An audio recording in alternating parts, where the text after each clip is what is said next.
Bom dia, oitavo, tudo bem? Hoje, 18 de março de 2021, quinta-feira, iremos fazer as autocorreções, tá? E também iremos entrar num assunto novo, que é adjunto adverbial. Outra coisa muito importante, eu estou recebendo, tá? Os trabalhos de vocês, estou achando assim muito legal a participação de vocês que estão em casa, tá? E qualquer dúvida pode passar para a minha coordenadora que vai chegar até a mim, tá bom?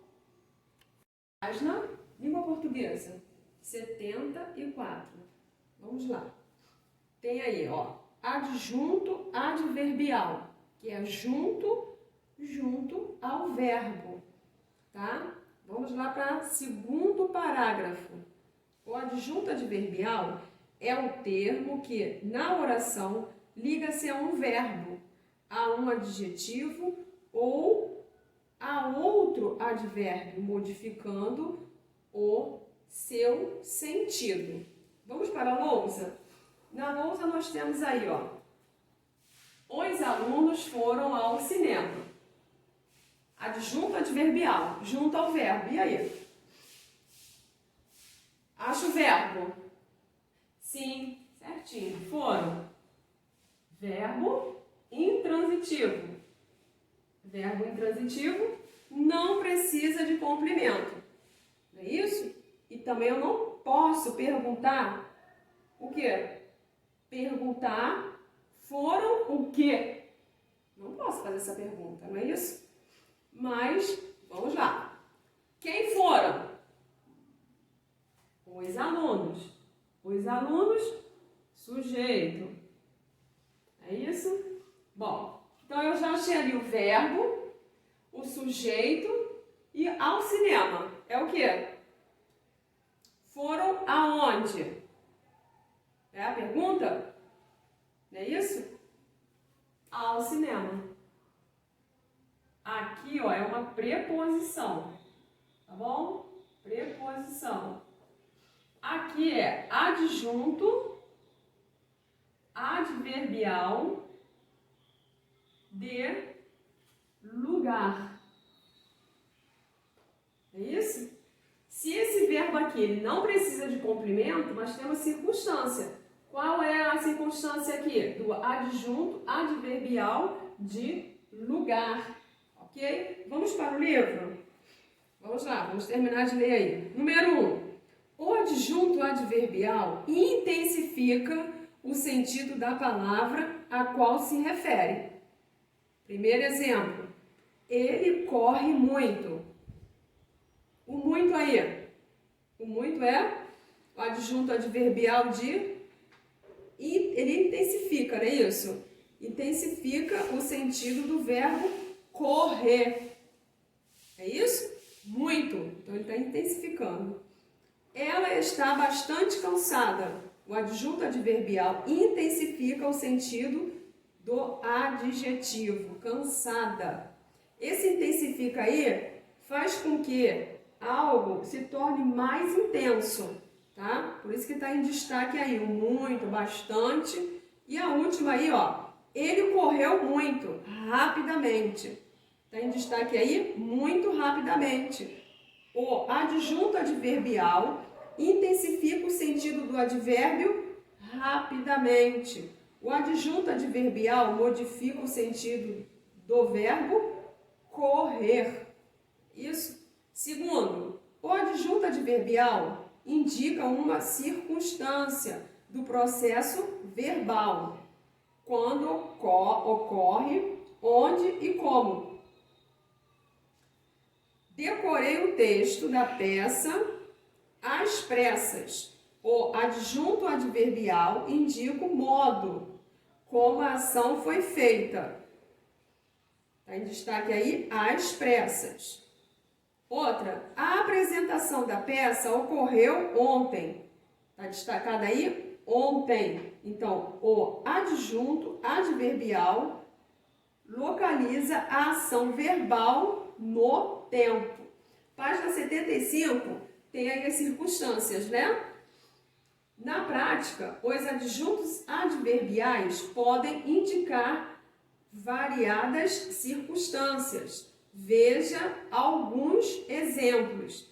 Aqui do lado, circunstância, que é o lugar, tempo, modo, intensidade e entre outros. E do lado são os exemplos, ok? Então vamos lá. Embaixo, normalmente os adjuntos adverbiais são posicionados no final do período. O exemplo que está na lousa, né? Seguindo a ordem considerada natural das sentenças em português. Sujeito, nós encontramos ali, não foi isso? Sujeito, verbo e o complemento adjunto adverbial. Vamos para o exemplo? Aquela construtora iniciou um edifício no terreno da esquina. Aquela construtora, sujeito, iniciou, verbo, um edifício, complemento, e no terreno da esquina, adjunto adverbial. Ok? No entanto, o adjunto adverbial pode ser deslocado no interior do período, devendo ser isolado por vírgulas. No terreno da esquina, aquela construtora iniciou um edifício. Aquela construtora iniciou no terreno da esquina um edifício. Livro de língua portuguesa, páginas 54 e 55. Correção. Número 1. Assinale a opção em que o emprego da vírgula se dá pelo mesmo motivo de João, Marcos e Mateus são irmãos. Então aí, nessa opção aí, separe termos da mesma natureza. O que significa isso? João, Marcos e Mateus é substantivo próprio, ok? Agora, na opção da letra B de bola, está na lousa. Letra B de bola, vamos lá? Tomate, cebola, chuchu e cenoura estão na promoção. Então, aí nós temos legumes, tá? Número 2. Identifique a opção em que o uso da vírgula está errado. Então, aí está errado, é a opção da letra B. Não permitiram que a viagem fosse feita entre o verbo e seu complemento. Não tem vírgula. Número 3. Identifique o período cuja pontuação está conforme a norma culta, que aí a questão é letra E. Por quê? Vamos lá ler. Pedro, os carros antigos têm muito valor. Então, para separar o vocativo, o termo da oração, por meio do qual chamamos alguém. Então, essa frase aí, a letra E, está chamando, né? Pedro. Número 4. Leia o diálogo a seguir. Você conhece Manaus? Não? Nunca fui lá. Então, é a opção letra B de bola. Vamos lá? Bom, voltando à frase. Você conhece Manaus? É o ponto de interrogação. É um sinal de pontuação utilizado no final de perguntas. Então, aí está fazendo uma pergunta, né? Embaixo, não. Tem o que aí? Uma vírgula. A vírgula serve para quê? Para separar elementos dentro de uma mesma frase ou oração. Então, aí tem a vírgula, né? Nunca fui lá. Ponto final, que é uma pontuação usado para indicar o final de um período, marcando uma pausa absoluta, ok? Número 5. Nos balões de histórias, em quadrinhos, em chats ou em conversas em aplicativos para telefones celulares, como WhatsApp, percebemos claramente a utilização de elementos extralinguísticos. Observe, aí está em amarelo porque a grafia foi alterada pelo acordo ortográfico. Aí tinha o trema, tá? No GU. Tinha um trema aí, então foi alterada. Letra A. Você sabe como são chamados esses elementos extralinguísticos? Puxa uma setinha aí para essa palavra. Que não é relativo ao sistema linguístico. Ok? Então a letra A aí é emojis. Tá? Que são esses bonequinhos aqui embaixo do WhatsApp, né? Letra B. Qual é a função desses elementos na comunicação? Esses elementos são usados para dar mais expressividades às frases. Esses bonequinhos, né? Que é o emojis. Letra C. Qual é a relação desses elementos com os sinais de pontuação? Eles podem substituir os sinais gráficos empregados na escrita? Bom, é como já foi dito, né, no item B, né, que os emojis funcionam como recursos, tá? Que enriquece a expressividade da comunicação. Tudo bem? Vamos aqui. Ó, letra C, enriquece a expressividade da comunicação, mas não podem substituir os sinais de pontuação. Autocorreção. No livro de Gêneros, Leitura e Análise, página 14. Primeiro, vamos lá para o texto, página 12. Está lá no título, O Enigma do Outro Lado. Sublinha a palavra aí, enigma. Pode ir? Coisa difícil de definir, vírgula, de conhecer a fundo. Ok? Então vamos lá. Página 14. Número 1. O que leva os personagens a se manterem tensos durante quase toda a história?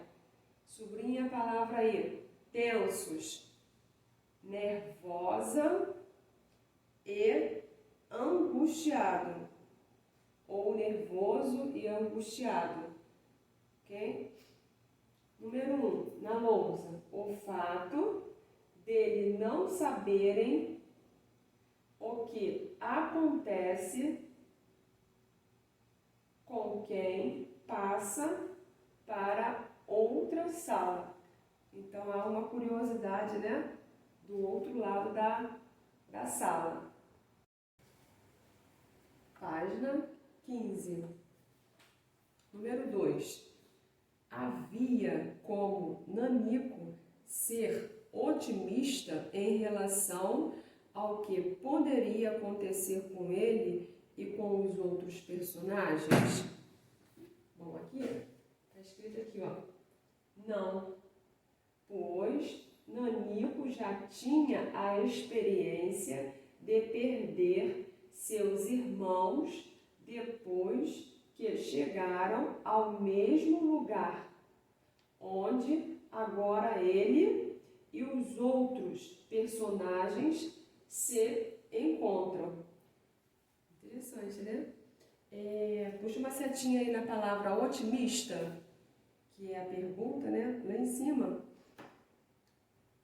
Uma visão, o significado de otimista, uma visão favorável sobre as situações da vida.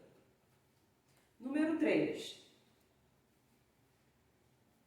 Em relação à história lida, mantém com a história da vida do ser humano? Coloquei ali resposta pessoal. Por quê? Essa história que vocês já leram, né? Ela é uma metáfora. O que significa metáfora? Que produz sentidos figurados por meio de comparações, né? Sobre a vida e o que vem depois dela, tá? Aqui os personagens não sabem o que lhes acontecerá depois que passarem pela porta da sala ao lado. Lembram dessa passagem? Então, assim como nós, seres humanos, não sabemos o que nos espera depois da morte. Então é isso que o autor comenta, né? Número 4. Retire do texto o trecho que representa a impotência dos personagens diante da vida. Vamos lá para o texto? Página 12. Está no 6º parágrafo. Ok? Está lá no texto. Vamos lá? O que deixa os personagens, né, impotente? É inútil resistir. Abriu aspas. O trecho que nós tiramos lá do parágrafo, 6º parágrafo. Abrimos aspas. É inútil resistir. Todos nós vamos ter que passar por aquela porta, mais cedo ou mais tarde. Ponto, fecha aspas. Aspas é recorrente na modalidade da escrita. Tá? Elas servem geralmente para isolar um termo ou destacá-lo, o que nós fizemos aqui, tá? Número 5. O que a mudança física dos personagens pode significar? Qual é a mudança aí, né? Pode estar querendo representar efemeridade da vida, cujo destino é a morte. Bom, essa palavra aqui, ó, efemeridade da vida, significa que é uma expressão, né? Essa palavra é uma expressão muito usada para lembrar que a vida é passageira. Atividades do dia. Gramática, página 38 a 40. Gêneros, leitura e análise, páginas 23 e 24. Ficamos por aqui. Beijos, fiquem com Deus.